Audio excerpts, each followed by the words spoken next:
Khulna Sonadanga bus terminal এলাকায় ছাত্র এবং বাস শ্রমিকদের মধ্যে ব্যাপক সংঘর্ষ হয়েছে। সেনাবাহিনী, নৌবাহিনী, র্যাব, পুলিশের সহায়তায় 4 ঘন্টা পরে পরিস্থিতি স্বাভাবিক হতে শুরু করে।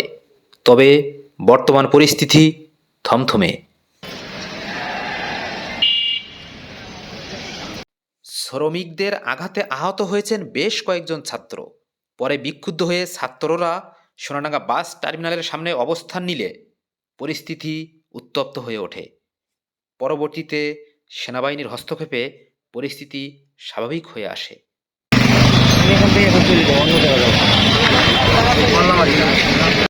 শ্রমিকদের পক্ষ থেকে জানানো হয়েছে, খুলনার সাথে আগামীকাল বেশ কিছু রুটের বাস চলাচল বন্ধ থাকবে। ছাত্রদের পক্ষ থেকে এখনও ব্রিফ করে কোনো কিছু স্পষ্ট করা হয়নি।